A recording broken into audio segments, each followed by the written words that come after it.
Welcome. I'm Dr. Sherilyn Payne, and I have something special to talk to you about today. We're talking about how leaders actually lose trust and with their employees. And so I want to just kind of get you to think about that. Have you ever lost trust with one of your employees? And if so, why? Well, guess what's happening? We've seen that since the pandemic, leaders and even employees are leaving organizations in droves. And what's happening is that we're all suffering. And we're all suffering because we probably have expectations, right? So it's impacting our daily life. I went to a restaurant just a couple of days ago and waited for a very long time because there was nobody really there to really work and serve. And so when I asked them, hey, what's going on? And they share, you know what, since the pandemic, we've seen our employees leave.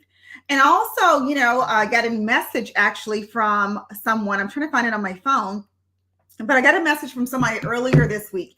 And she was talking about whether or not her company and specifically her leader valued her, if they appreciated her. She found that, she was being thrown under the bus by her leader, and it was impacting the relationship with customers and clients because she would say something or she would tell them and they have this expectation and then something different would actually show up. And so it was frustrating to her. But I also had another good conversation this week with someone who was sharing with me that she went to a board meeting. And at this board meeting, they were discussing the future of the organization. And what happened is they kind of announced that someone who was at the helm to be the next leader would actually not be the leader. They would continue on in an interim role. But what they would actually see later on is that, people began to say, hey, this is no reflection of your leadership and what you've shown us this past year, because you've been more than amazing and we want to continue on with you. However, when we go back and we look at the qualifications and the requirements, we see that we cannot put you in this position. And my friend began to share about how she was just blown away about how everyone kind of stood up and just gave positive accolades about this particular leader that was in an interim role, how great she was. And I shared with my friend, hey, I've watched her from a distance, and I can definitely say that from what I've seen, she's definitely impressive. And so I want to just kind of get us to thinking about how leaders actually erode trust. How do leaders actually lose trust? And why are employees losing trust in companies and their leadership teams? Well, it's for a number of reasons, and so perhaps you have your own reasons, but I can kind of share with you some that I've seen and what the research actually shows as well. And then also what I've experienced as I've worked in corporate America in the past with some organizations. I want to share with you this. It is vitally important that each and every one of us, that we show up and we do what we say we're going to do. When we fail to do what we say we're going to do, that has an impact on our colleagues. It has an impact on that employee, how they feel about the organization, how do they feel about their team, how do they feel about other leaders. So let me ask you, do you do what you say you're going to do? Are you a person of character and integrity? And if you're a leader and you're struggling with that, I want to encourage you right now to make a decision that from this moment forward, that whatever I say I'm going to do, that I'm actually going to do that. And here's how you do that. I want you to slow down in speaking and giving your yes. Very simple. Slow down. Sometimes we expect leaders to have all of the answers. We expect them to be able to answer the question just like this. And it doesn't always pan out that way, right? Sometimes you have to go and do a little research. Sometimes you have to come back. But when that happens, I want to encourage you to go back and say, you know what? I know I said this, but here's what I found. And here's what we need to move forward. Nothing wrong with standing in your power, but I want you to be a person that goes back and corrects the issue, acknowledges what happens. I want you to think about this if you're a leader. Have you ever failed to consistently hold team members accountable? And you may say, no, I really don't do that, or I don't know, I treat everyone fairly. But what I see oftentimes is that's not the case. We fail to consistently hold team members accountable. And what happens is that people lose trust. You're holding me accountable for this, but then someone on the other side, you're not necessarily holding them accountable. And so I want you to think about, why is that? See, what I saw this week with the lady who sent me the message was that She's holding herself to a standard and being held to a standard because of how she shows up, how she actually works, that her team members are not necessarily held to that same standard. So now she's lost trust and faith in her leader, and it's impacting the relationship. And she's struggling with staying at that particular organization, although she needs the job. And she says, I need the job, so I need to do my very best at all times, but it doesn't feel good. And now she's beginning to think about what is her next move, because she's not trusting her team and she's certainly not trusting her leadership. I want you to think about the values of your organization. Do you even know the values of your organization? Because, it's surprising when I ask leaders, what are the values of your organization? What does your organization stand for? How do you interact? How do you engage? And they don't know the values. You cannot manage and operationalize the values that you don't know. So what are your organization's values? Do you manage by those values? Do you manage everyone by those values? Do you live the values? Or are they simply on the wall, and when it's convenient for us to talk about it, we talk about it? I want you to think about that. Poor decision making. You have so many leaders who are scared to make a decision. Sometimes it's because you owe this person this and you've negotiated this, or sometimes it's because you don't want to disappoint someone. Sometimes it's because you don't have all of the information. I truly believe that leaders are doing their very best to do their very best. But with that being said, I want you to think about the decisions that you're actually making. What's the impact of that decision, not just for today, but also for tomorrow? What's the impact of that decision for your team? What's the impact of your decision for cross-functional teams within the organization? What's the impact of the decision for stakeholders? What's the impact of decisions for your customers, your employees, your clients? I want us to think about the impact of your decisions before you make the decision. Instead of making the decision that's best for you or best for your team only, not considering the bigger picture and what's at stake here. So think about the decisions that you actually make. Are you involving the right people in those conversations? Because sometimes leaders make decisions in isolation, or they make decisions with limited information. So I want you to think about, how do you go about making decisions so that you can make the best decision possible?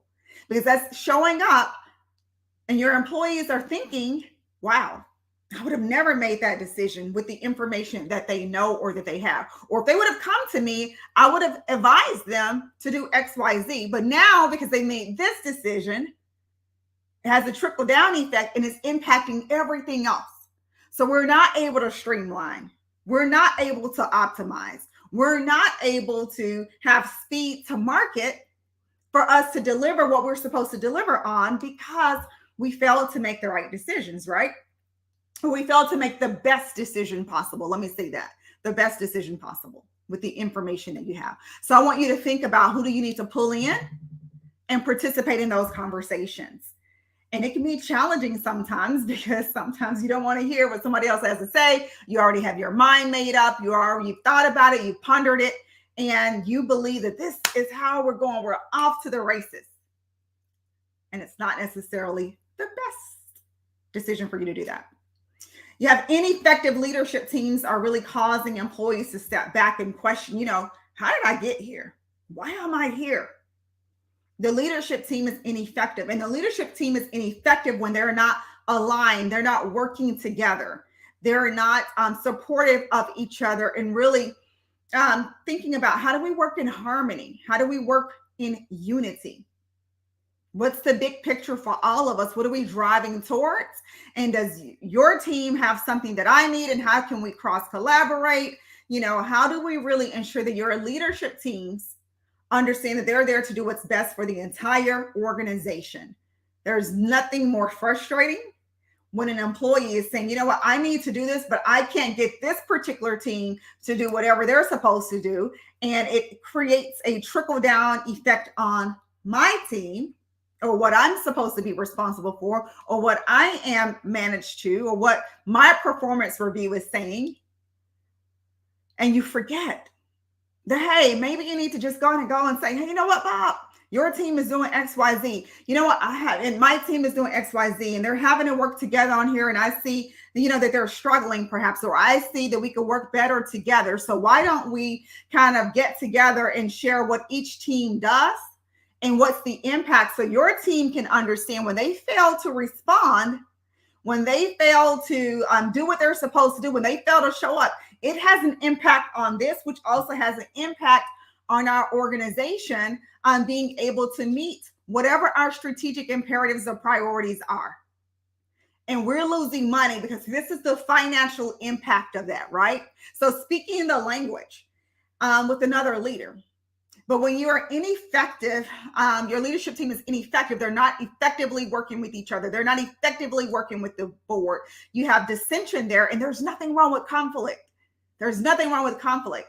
However, I want you to think about what is it that you guys need to do, and what can you as a leader do to ensure that your team has what they need to be successful and to meet the goals.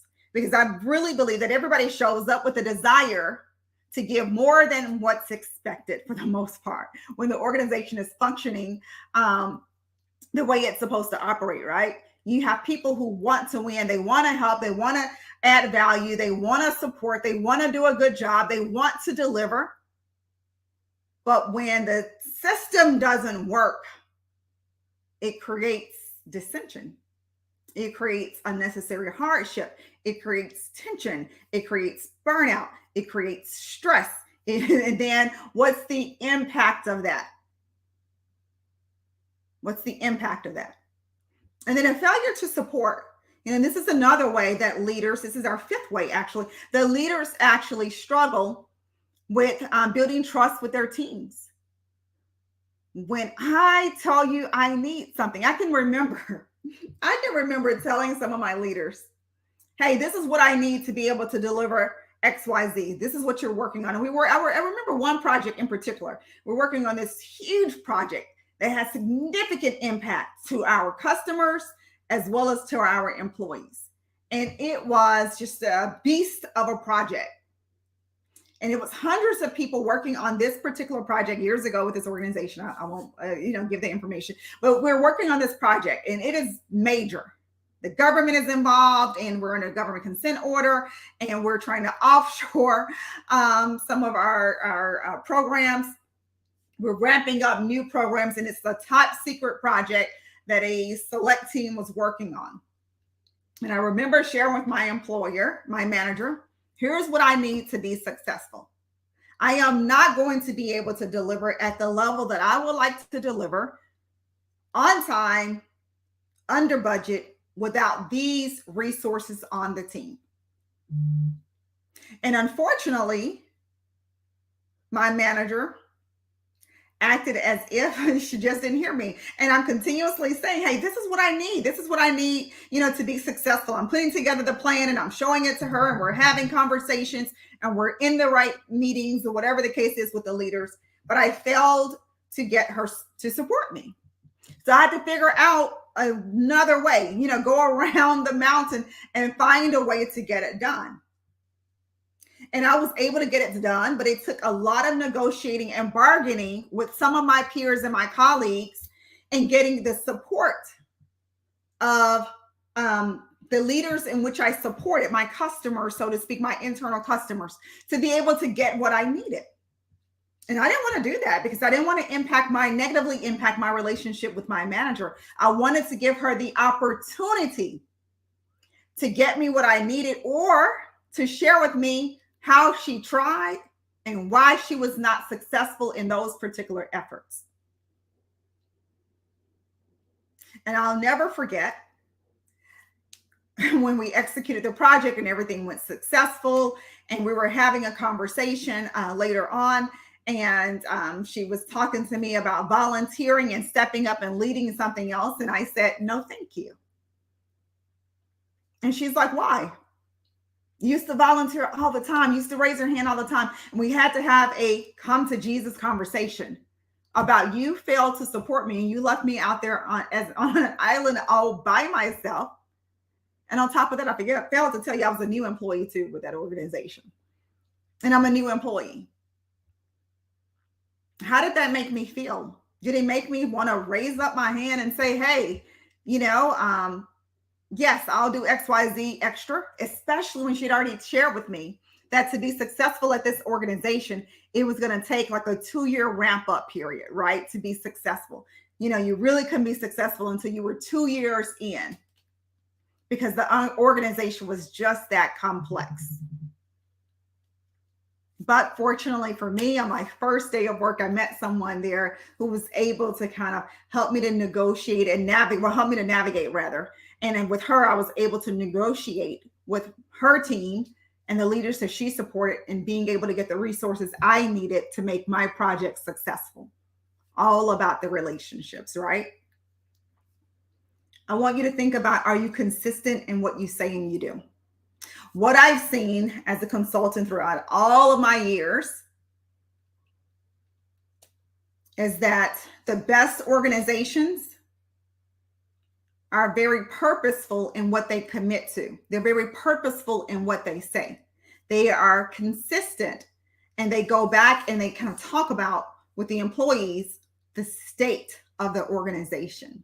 They're keeping you in the loop, right? And they try to be very consistent. Hey, we're only going to do these 3 or 4 things this year. And this is the impact of that. Or we thought we were headed in this direction, but because of XYZ that's happening in the economy, in the country, whatever, we're having to pivot and do something different. One of the things that I saw with the different things that we were experiencing in our country, the racial tensions over the past few years, were a lot of organizations that we support diversity, equity, and inclusion. We value a diverse perspective. We value this particular community. We value our employees. We are standing for our employees' safety. Our employees will work from home or whatever. And so you make promises or you make statements, but fail to follow through. And I want to encourage you to be very purposeful and intentional in what you say. See, employees feel some type of way when you say, hey, I support you. And then when it's time to do so, you don't. You step back, you're quiet, you don't say anything. And they're wondering what happened. And they feel like they're questioning what they believed. So I want you to be very consistent in what you say and what you do. It's a matter of integrity. It's a matter of the relationship. It's a matter of making sure employees understand that you are there for them and that this is a reciprocal relationship, right? You build trust in any relationship by doing what it is that you say you're going to do. So when you say you're going to do something and you fail to do it and you don't own it, what happens to the employee? Or what happens to the other person? What are they thinking? I can't trust you. I can't rely on you. I can't depend upon you. But you know that for your organization to be successful, you have to be able to depend upon your employees. So I want you to think about that. What is it that we're actually committing to? What is it that we're actually putting out there? When we say that we value diversity, equity, inclusion, and then something is happening to this particular community that we know would have a significant impact on our employees, do we say something or do we ignore it? Do we not say anything? Do we say something privately, but we don't support it publicly? Think about all of that because that has an impact on your employee experience. And when your employee experience is impacted, I can guarantee you your customer experience is impacted. So I've given you the 6 different ways, and there are many others, 6 different ways that leaders actually erode trust or how employees actually lose trust in their executive teams. But guess what? You have an opportunity to take each one of those and you don't have to focus on one. And I would encourage you, just pick one. Just pick one and say, you know what, this is going to be my focus. Maybe for you, you're going to say, I'm going to support my employees and think about what does that actually look like? Somebody else may say, you know what, I'm going to think about my decisions. I'm going to become better at decision making. Well, what would that look like if you were better at decision making? Maybe perhaps you say, you know what, I'm going to operationalize our values and I'm going to manage our organizational values. I want you to think about, what does that actually look like for you? Now, here's the thing. I am absolutely passionate about two things: leadership, and I'm passionate about culture. And one day I'm going to share with you exactly how we got here and why. So I have something for you. See, for the past maybe 15 years or more, I've been supporting leaders in their teams and helping to create exceptional employee experiences. I've been developing leaders and partnering with some of the best companies in the world to develop their leadership teams. And many of the programs that I've created are still in play today. Now, I don't say that to impress you, but I do say that to let you know that the information that I share with you is information that has been proven based upon research principles, surveys internally, focus groups, and so a wealth of different resources to ensure that you are successful in developing the leaders you need to move your organization forward, and also creating the culture that supports that. And so I have a free resource. It's juicy, it's full of great information, and it's all about sharing with you how do you attract and retain your top talent. There are some things that you can do, and there are some things that the best organizations in the world consistently do to develop their leaders, to develop their employees, to ensure that they have the culture and the leadership that attracts the best talent and retains that talent as well. And I would like to bring you that guide. I would like to gift you, yes, gift free. I would like to gift you that resource.